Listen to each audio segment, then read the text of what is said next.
એમને છે ને એ પોતે ડેડિયાપાડાના નાગરિક નથી, એ પોતે હમણાં કોઈ પદ પર નથી, બરાબર. હમણાં લોકસભાની ચૂંટણી ગઈ છે, 4 જૂને રિઝલ્ટ આવશે ત્યારે જે તે વ્યક્તિ ચૂંટાય, હું ચૂંટાય કે એ ચૂંટાય, એ પદ પર રહેશે, સાંસદમાં એ રહેશે, બરાબર. આજે તાલુકા પંચાયતમાં કયા હોદ્દાની રૂએ એ ખુરશીમાં બેઠા છે કલાકથી, બધાને શું કરવા બોલાવ્યા છે?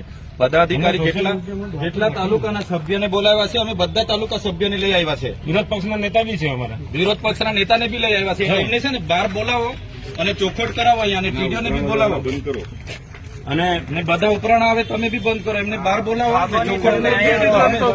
અમે તો અહીંયા સ્થાનિક છે, આખી રાત જ અહીંયા બેસીશું. દર વખતે ટેપ પડી ગયેલી છે એ લોકોને. અહીંયા બધી જનતાના પૈસા ફાઇન ટેવાયેલા છે, 15-15, 20-20 કરોડના કમલમ બનાવીને ટેવાયેલા છે.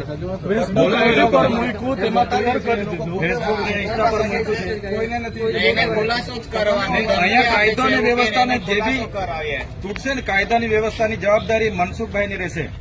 બધાને આમંત્રણ આપ્યું છે ને, જાહેર આમંત્રણ. દર વખતે ડેડિયાપાડાનો માહોલ બગાડવા દોડી આવે છે, તો ત્યાં નકલી કચેરી પકડાય ત્યાં કેમ નહીં દોડીને ગયા? અહીંયા નિહાળો નથી ત્યાં કેમ નહીં દોડીને જતા? દવાખાનામાં ડોક્ટરો નથી રહેતા ત્યાં કેમ નહીં દોડીને જતા? શિક્ષકો 2 વર્ષથી નથી, તો પછી અહીંયા સ્ટાફ નથી ત્યારે દોડીને નથી આવતા. હમણાં તે દોડીને આવી ગયા રાજપીપળાથી. બધાને કીધું ભાઈ પહોંચો, હું નીકળી ગયો છું. તો આવો ને, ખબર અહીંયા બહાર આવો, ખબર પડીએ ને, આના માટે આવ્યો છે. એટલે જયારે ત્યારે અધિકારીઓને આગળ કરીને ડામવાની વાત. હા.